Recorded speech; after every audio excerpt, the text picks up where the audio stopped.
Good day, everybody. It is a new week, and this is Family Devotion number 3. And our title for today's devotion is Clearing Out the Temple. I'm going to begin again with a question, but this might be a question you don't really want to answer. Do you ever get angry?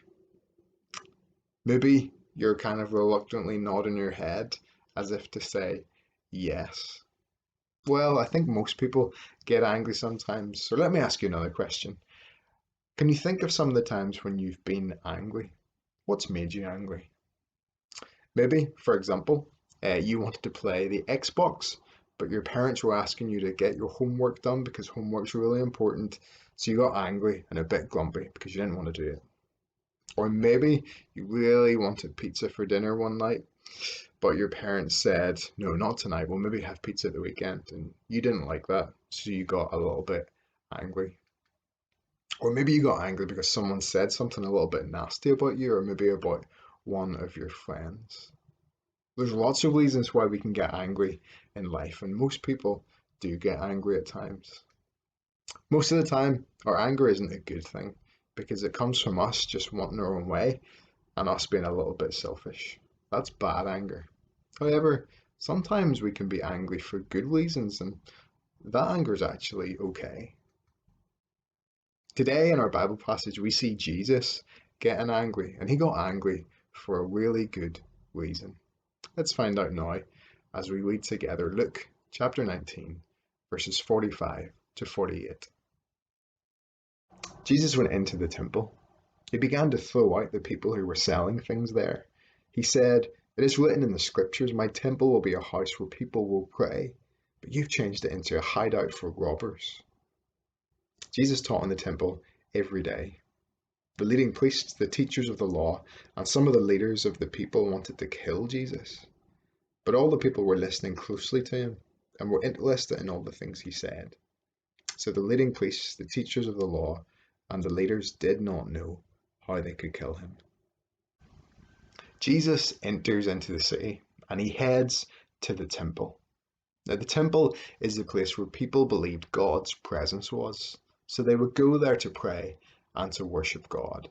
But when Jesus arrives, he sees people selling things that were distracting people from God, things that they said would earn people favor in God's eyes, but they couldn't. He saw lies and greed, and he knew this wasn't right, so he got angry and he threw these people out. Maybe this will help you understand why Jesus was angry. Imagine for a second that you turn up at church on a Sunday morning for worship.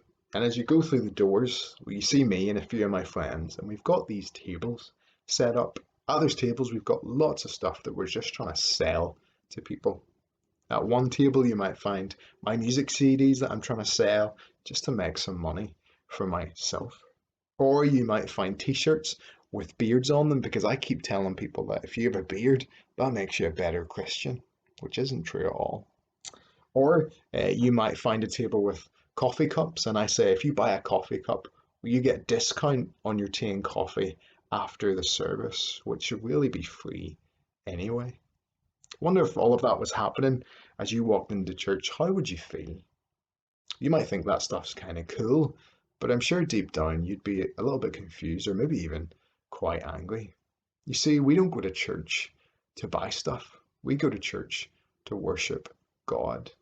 We don't want things that are going to distract us from God and our relationship with him. And that's why Jesus gets so angry when he goes to the temple. People are distracting others from worshiping God. And look at what Jesus says. The scriptures declare, my temple will be a house of prayer, but you've turned it into a den of thieves.